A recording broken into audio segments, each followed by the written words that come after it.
Hey, it's Darren Lee. Leonard Williams. This is Justin Burris. Jason McDougal here. Doug Middleton. Darren Roberts. So you're watching NYJF TV. You're watching NYJF TV. So you're watching NYJF TV. You're watching NYJF TV. Go Jets. Go Jets.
And then the game actually started. What's up, everybody, and welcome to another episode of NYJF TV.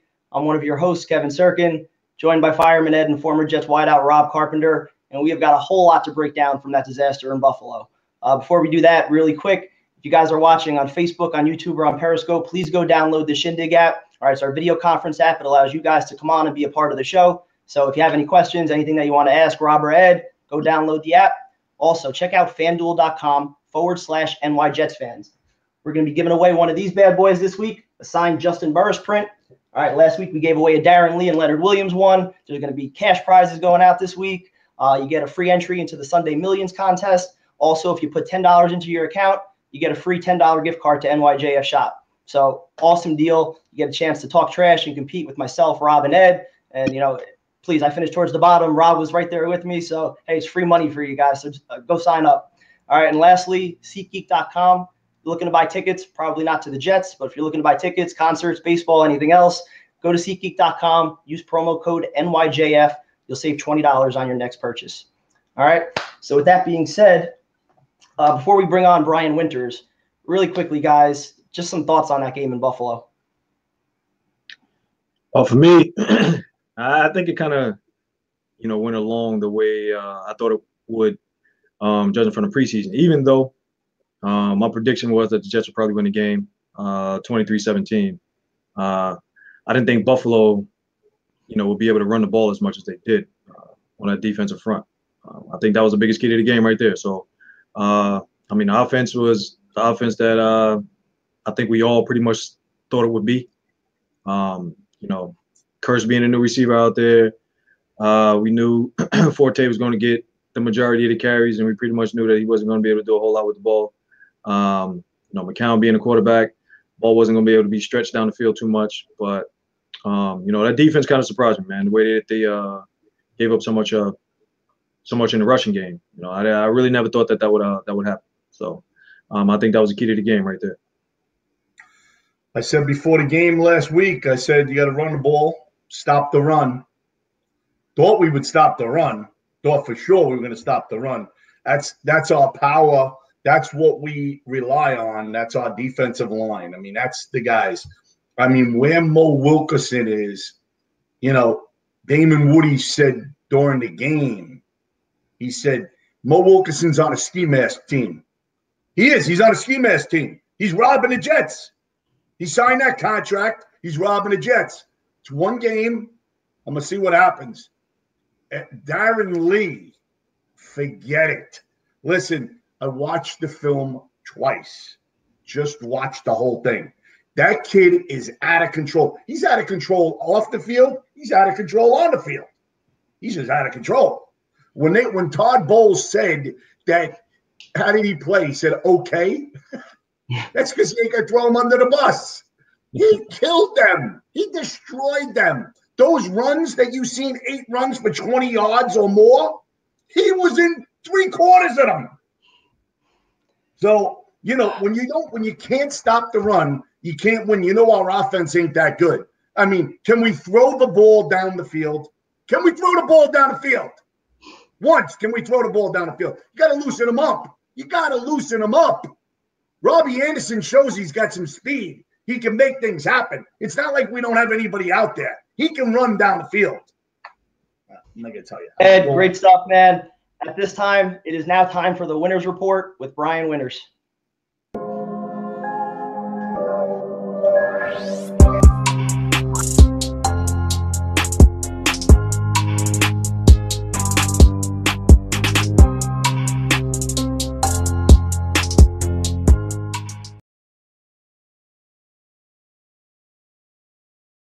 Not in yet?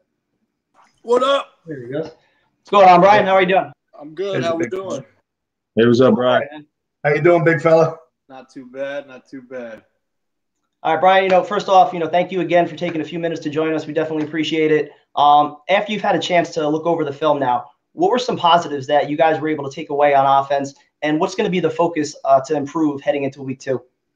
Obviously, that was our first real time really to play together as a unit. You know, with obviously we had missing pieces throughout the preseason, but you know, meshing as an offensive line. You know, I'm going to speak for the offensive line. Really, you know, I can't really speak for any other position, but as far as an offensive line, I feel like we, you know, communicated well. There's obviously a lot more we need to work on, but I thought communication was good.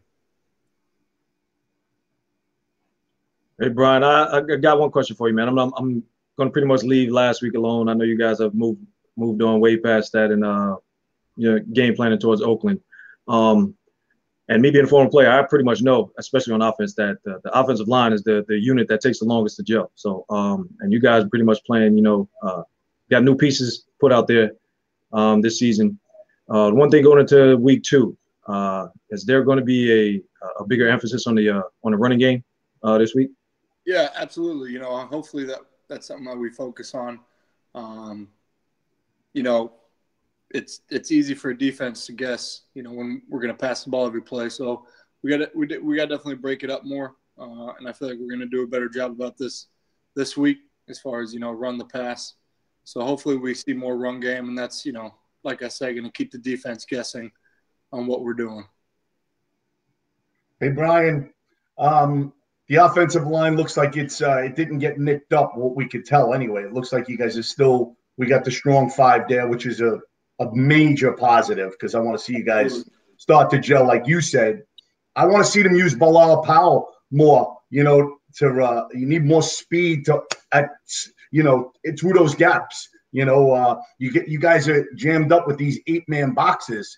I mean, it's crazy. You got to throw the ball down the field a little bit to loosen you up. You guys can only do so much, you know, exactly. But, you know, what's your thoughts on that? Yeah, you know, like I said before, that is, you know, if we're only passing the ball, they know what we're doing. So we got to be more versatile. We got to be able to run the ball. We got to be able to pass the ball. You know, it makes the game easier for us, you know, because it'll adjust the defense and we'll be able to move the ball better. So hopefully going into this week that happens. Good. Brian, great stuff, man. Thank you once again for taking a few minutes to join us. Please bring home that W. The MetLife crowd is going to be waiting the following week for the home opener. We're going to be ready to greet you guys. Please bring home that W for us. Absolutely, man. I appreciate it. Thank you, guys. Look forward to the home opener, my man. Looking forward to it. All right, once again, that was the Winners Report with Brian Winters. He's going to be joining us every week, so make sure you guys are tuned in for that. So picking right back up with Buffalo, the one thing we didn't get to address yet that is just driving me absolutely insane still to this day right now is Todd Bowles, okay? I came into the season giving him a blank slate, all right? Forget what happened last year. Forget all the conservative nonsense. You know, forget the losing attitude that he was showing, kicking field goals down 40 points. I gave him a blank slate heading into the season. And it's amazing that it just took him one game to revert right back to the same old ways. And not only that, he goes to the media the next day and he defends the decision. The same thing he does all the freaking time. I do not understand it. And Rob, I want to get your thoughts on this first. As a wide receiver, if you were on that field on Sunday, 4th and 8, you guys are down by 9 points, 4 minutes left. I know you're going back to that huddle saying, boys, let's go. We got to make a play. How would you feel if your head coach said, hey, you know what? Timeout. You guys come back, punt team. You guys go on. How would that sit with you? It probably wouldn't sit too well with me at all. And I'm pretty sure it didn't sit too well with most of the guys in the locker room. So, it's a double-edged sword that's going on right now. For the most part, Todd Bowles is in that catch-22 where if he's making these decisions to win these games, and these games come out with W's, he's going to get killed because he's taking that spot away from that draft choice. And everybody knows that 99% of the Jets fans that are out here are looking for one of those that 1, 2, or 3 spot in the draft to grab one of those quarterbacks. So it's kind of one of those things where you would hope some of the decisions that he makes would bode well for him to looking forward to not this year, next year, if he's actually going to be here. But at the same time, if he's making these decisions to go ahead and win games, he's going to get killed anyway because the fans don't want him to win these games. The fans don't want the team to win these games because they want that draft spot. So, just that goes along the same thing with the decision for him to start McCown. Me personally, Petty, I think would give the team a much better chance to win these games. But at the same time, if Petty's in there and giving the team the chance to win these games, and Petty comes out and wins, the team wins 6 or 7 games and end up in the the 7th spot for the draft, it's gonna be one of those things where the fans and everybody else out there gonna be like, well, what were they doing? Why didn't they tank away the season? So it's just a tough spot that he's in right now. You would hope that he would make some of the decisions that would correspond with the game to go get a win. That punt, basically he should just win for it. You have midfield, go for it. Went for 2 early in the game, trying to bring the game closer and get a win. At that point of the game, you might as well just go for it because if you don't make it, the game is salted away anyway. So, his I don't want to call it an excuse, but his explanation for punting the ball was that's just Todd. It's just going to be the way it is with him. You're gonna have to deal with it for now because you're probably going to hear it for the rest of the season. I differ on this. If we're talking about tanking the season already, I mean, first off, the fans that are looking to tank the season, I just wonder how really loyal fans they are. Like, I just don't see that. It's the first game of the year. You don't know what you have. All right. This guy's relying on his defense, yet he'll punt the ball on 4th down. So what's that telling your defense? Your defense, you have no faith in your defense, because if you did, you wouldn't punt the ball and you would look for the stop on a 45-yard line. So as far as I'm concerned, I mean, listen, we don't know what's going to happen in the end of the season. We don't even know. It's the first game. We don't know how many games we're going to win. We don't know if there's going to be 2 other teams in the league or 3 other teams in the league that have less wins than us. I mean, you look at the Colts, you look at the Niners. I mean, you look at some of these teams. I mean, there's a good chance maybe we ain't going to have 1, 2, or 3 anyway. I mean, and what's the chances of some of these teams jumping ahead of you? So you got to play this season out. I mean, this season's got to be played out here. I can't be listening to tanking and all of that nonsense. Let's get into the real of the game. What's happening with the game? He punted the ball like he did last year. He did the same thing last year, and we weren't going for a friggin' pick then. So, listen, what I'm seeing in the first game, I'm not going to get too crazy because it's 1 game. And the reality, fellas, I thought we could win that game. I said we win 24-10. I thought we were going to run the ball down their throat. Obviously, that didn't happen. Okay? I don't expect to win this week. There ain't a shot in hell that they're going to win this week. So, we're going to go 0-2. As far as I'm concerned, they're 0-2. Rob's right. Petty should be in there. Ed, I'm right with you. I'm right with you. For the most part, what you're seeing from Todd Bowles, nothing has changed as far as the decisions that he makes in game. You know what I'm saying? So, he was doing the same thing when the team was 10-6. So, nothing has changed. That's just his coaching style. So, you just got to deal with it from here on out. And Ed, you're right. I mean, I've said this all along. You can't, hope that the team loses every game because you have no idea what the rest of the league is going to be doing. Somebody made that comment on Twitter about the Jets still being the from ESPN about them still in the power rankings being 32nd. I'm like, did they actually really watch the Colts? Did they watch the Texans? Did they watch the 49ers? I mean, really? Like the Bengals actually really got shut out at home. I think there's going to be some better teams. We can't worry about that, I'll tell you what, Bob. There's going to be competition for that 1, 2, and 3 draft spot, and we know it. And so my whole thing was, like I've said all along, and you guys know it, McCown is probably going to play the first 2 or 3 games, and it's probably going to be Petty from there on out. And the way Petty actually ended up the preseason, he looks like he's actually, got the goods to actually be decent for the rest of the year. So that's probably going to bode for. Let's see what happens with him. Let's see what happens with him. We got to give him a shot. But I'll tell you one thing. With that being said, everybody's talking about the punt. Everybody's talking about the 4th down and the punt. But reality is, if you're smart, there was 2 minutes left in the 3rd quarter, and he's going for a 2-point conversion. So basically what he's doing is he's chasing the points. Because if you don't make it, everybody thinks, oh, we'll tie the game. But what they don't look at is if you don't make it, see, if you go 14-13, you kick the extra point, you go 14-13, you get into the 4th quarter, and you have a shot, you're within a touchdown, and then you go for the 2 points to tie the game. Now, instead, you're down 9. Now you're down 2 scores. Everything changes. It didn't make any sense. It was 2 minutes left in the 3rd quarter. I was going crazy looking at that. And like I said, I knew it was going to come back to haunt them. I knew it. Like I said, none of these decisions are different from anything that he was doing from season 1 when they were 10-6. It's all the same. So his coaching style is what it is.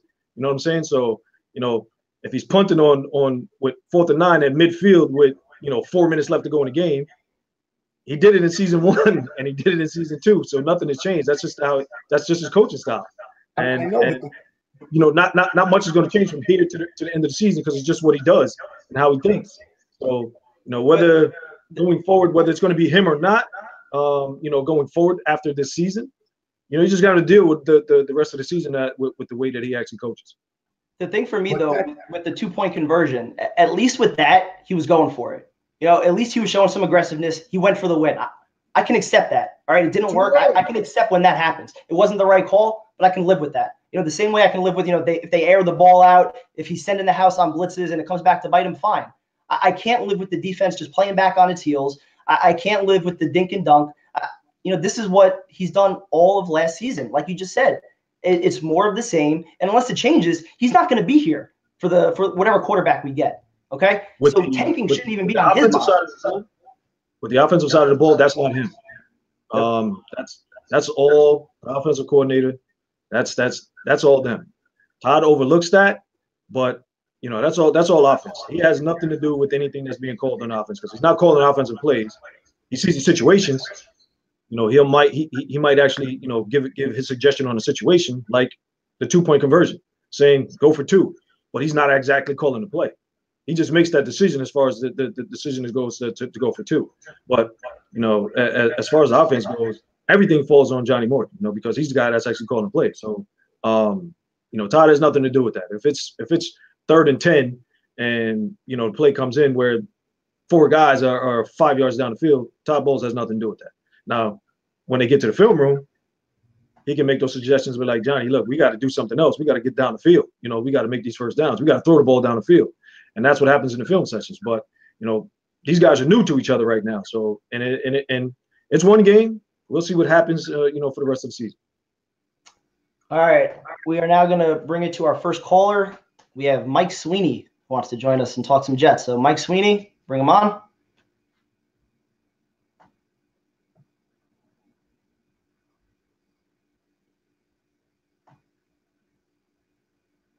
You lost him? I think so. Yep, we did lose him. All right, so that'll allow us to transition a little bit to the offense. You guys mentioned, Josh McCown.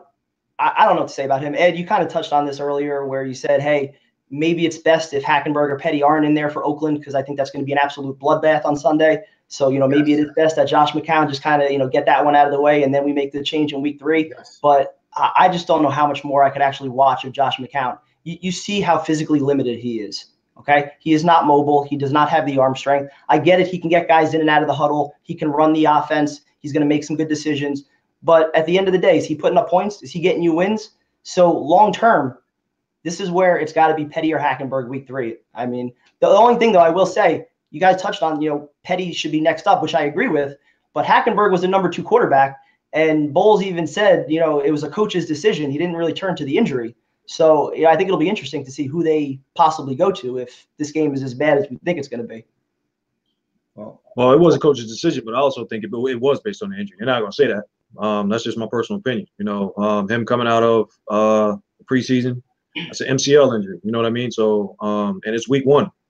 Why put him out there as the number 2 guy if he's not totally healthy? And if he has to wear a brace or anything like that, that's limiting already. So, you got a young guy who's been a little injury prone already in his career. And if you make him the number 2 guy week 1, coming off an injury that he just had in the last preseason game, that's putting, a lot of gasoline on the fire because, he might not be able to protect himself, especially with the defensive front that Buffalo has. Even going into this week, hopefully, and for me, I hope he actually is the number 2 guy going into this week because I actually want to see Petty play. I really just want to see what he can do. Being the number 1 guy, running the number 1 offense, and hopefully staying healthy because I know he can actually get the ball down the field, and I know the play calls are actually totally different when he's actually running the offense. You can see it. You see it in the preseason. The totally different calls that are made, and I think Johnny Moore knows that when Petty's in the game, he can actually call plays where he can get the ball down the field a little more because Petty's arm strength. So hopefully he's number 2 this week and going forward, and probably after this week, if McCown isn't pulled this week and Petty goes in, I look forward to it being sometime during week 3 if the Dolphins game doesn't start great. He might get pulled and Petty might be in there for the rest of the season if he doesn't get injured. The other thing we need to talk about is Matt Forte. Okay? Matt Forte needs to go to a contender. He's a class guy. He's had a great career. He needs to go to a contender. We need to put Bilal Powell in the game. You need to give this kid McGuire a chance. You got to play the young guys, okay? Matt Forte, when I see the hole, it just seems like he does not shoot through the hole. Bilal Powell, when he comes in, is a difference.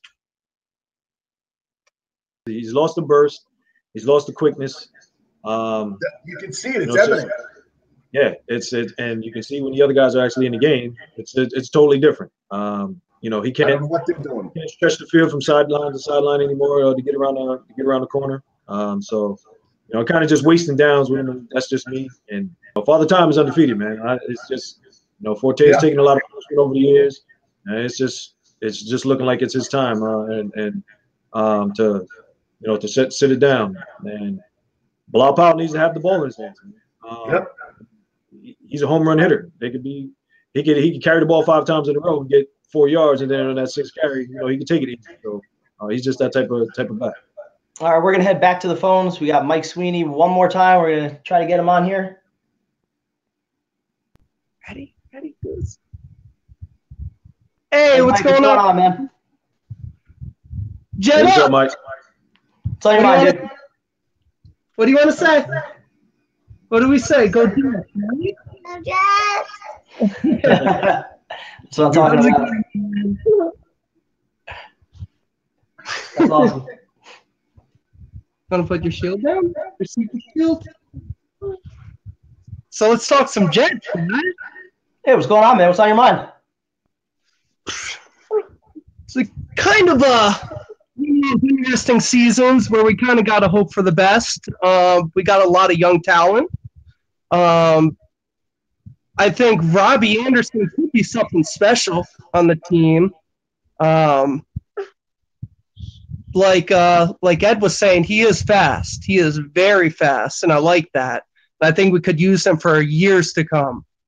Years to come. Very, very good skill set there. I mean, you can't teach speed. Speed, you can't teach it, and he definitely got it. So, like Robbie Anderson, I think that's a good look for our team this year. Oh, no.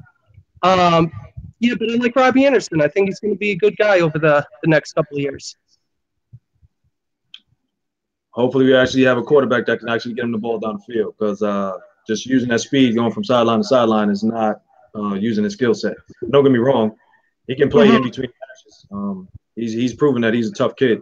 So, but actually going to have to get a quarterback in there that can let the ball go down the field to really utilize his speed. And as we were talking just a few minutes ago, if it's Petty, that's for surely going to be the guy to actually get him the ball down the field, as he's proved since last year, because in preseason, Robbie Anderson was his favorite target. So, and he does it in the game. So we'll see if Petty's in there. There's definitely going to be some shots taken down the field to Robbie.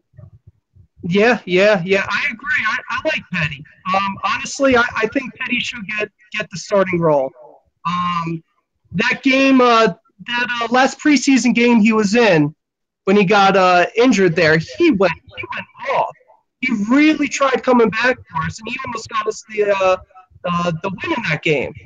That was a really good comeback. No, absolutely, man. And I think that's where he pretty much won the job away from Hackenberg. I mean, Hackenberg didn't show you enough in the preseason. Petty showed you he's leaps and bounds ahead of where Hackenberg is right now. So, Petty's absolutely earned the job. And, he's going to get, at some point, a couple starts here to show what he can do. If he doesn't show it, then that's where you go to Hackenberg to finish out the season. So I think both of these kids are gonna play at some point. So, Mike, thank you so much for taking the time to call in. We definitely appreciate it, man. Absolutely, guys. Jet up. Thanks, Mike. I like it. All right, so really quickly, before we get to some final questions, what are your keys to this game for Oakland, for the Raiders? I mean, I don't think there's any chance they're going to win, but what do they have to do to at least keep this competitive? Stay healthy. Protect the quarterback. Protect the quarterback, because we know Oakland has a really good pass rush. They're with Matt coming off the corner. Those guys kind of get after the quarterback a little bit. And I was actually kind of watching them play the Titans last week at the same time that the Jets game is going. So they're even better. Their defense is even better than it was last year. So the O-line is going to actually have their work cut out for them to protect whoever's back there at quarterback. And at the same time, defense is going to have to step it up because their aerial attack is crazy. And adding Marshawn Lynch, those guys are going to have to bring their lunch pail this week because he looks like the same beast mode that was in Seattle. So it doesn't look like he lost a step at all. And the time off probably helped him out, refreshing his body. So, the whole team's going to have the work cut out for them this week, man. It's just they're going to have to try to run the ball. It's going to be tough, but, hopefully, going forward, the guys who actually need to touch the ball actually do. Those are going to be the keys right there. Run the ball, protect the quarterback, and defense is going to have to bring their lunch with them on Sunday. They need to the only way they can even stay in this game at all is Oakland's got to turn the ball over. Oakland will have to turn the ball over. And then, maybe you could stay in the game a little bit. But if they play a clean game, if Oakland plays a clean game, it'll be an ugly game. It'll be an ugly game because they were overmatched with their skill position players. They're one of the favorites to go to the Super Bowl. And rightfully so. They probably would have had a shot last year if Derek Carr didn't get hurt at the end there. True. So, very true. What I want to see, I just want to see these young guys show you some promise. That's what I'm looking for. You know, the kids at the safety. I want to see Darren Lee play better than he played this Sunday. You know, he's a first-round draft choice. I want to see Mo Wilkerson earn his contract. We know Leonard Williams plays like a beast, like he did against Buffalo. All right. He made some. I watched him make some bad moves. A couple of. He said it too. You know, they were out of position a few times in different plays, but you know, you want to see the young guys play. You know, and see what you got. You know, I want to see this Darius Stewart. You know, touch the ball. You know, gotta love Javon Curse. I mean, I think the kid's just he's a stud. He's a stud. You know, he's not afraid to go over the middle.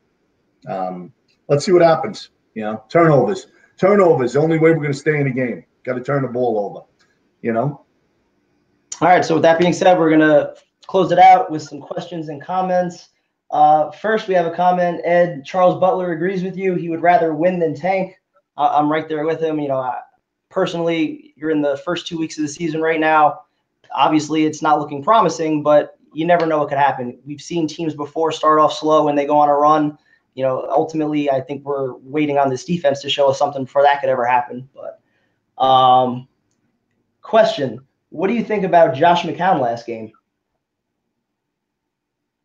Yeah, that and conservative and, you know, Josh McCown. That's basically the way he's played throughout his career. You know, it's nothing spectacular. It's just an old vet who actually knows how to manage an offense, and that's basically what you got. A guy who actually was managing the offense. So perfect line, manage. That's not going to be anything. Not going to be anything more from him the rest of the way. Well, that's a Ryan Fitzpatrick then. Oh, God. I mean, it is. I mean, that's what he did.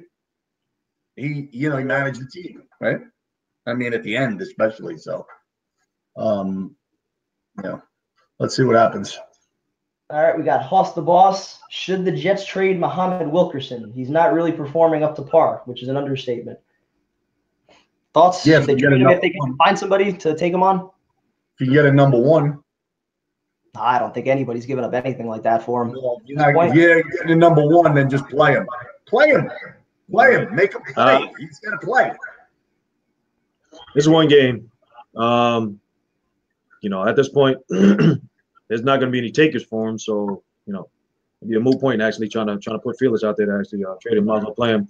Nobody's going to take on his contract right now. So, you know, he's just going to have to play. And hopefully he can come out of the shell and he's healthy again. So, and get back to the old Mo Wilkerson. All right. And Hoss the Boss also has one final question. Should we get Sam Darnold or Josh Rosen? Who do you want? Who knows if either one's coming out? Yep. Who's to say they're coming? Well, I can pretty much say that Rosen is probably going to come out. But if they were both coming out and the Jets actually had a choice, not saying that they will, but if they had a choice, me personally, I would hope they took Rosen and not Darnold. Yeah, and I'm the opposite. I would want Darnold. Just with Trent Dilfer's camp and hearing all the ratings that he's, talked about this kid, looks like everything from his intangibles on down are rated better. Watching them play and watching actual gameplay of them both. What Rosen did against Texas A&M, you can't teach that. That's a dude that took a pounding in one half. He got beat to shreds, and he just kept taking the ball, looking downfield, and letting it go. Go through his reads, looking downfield, and letting it go. Well, we have a quarterback who could take a pounding like that and not even think about it, not get mentally rattled. You can't teach that. That's a guy that you actually want on your team because he's going to go after every play and feel like you can get a win. So Darnold, I see struggles in Darnold, and I see mechanics that aren't that great right now. I see his footwork is not that great. Rosen was taking a pounding from Texas A&M, and he kept his footwork straight. He kept his arm up, and he kept firing the ball down the field. And they got to win. And I even thought last Don- week, same thing, 5 touchdowns against Hawaii. He kept it going. So, he's showing it wasn't a fluke. I thought Donald did the same thing against Penn State last year in that bowl game. Thought he was taking a beating and he was lighting them up. So we'll see. Great stuff, guys. That's going to do it for us. Another awesome show. Thank you again to Brian Winters for joining us. Make sure you guys are getting involved. Again, fanduel.com/NYJetsFans. Lots of great stuff going out this week. See you guys again next week, hopefully with a better game to talk about. Go Jets. Go Jets. You guys,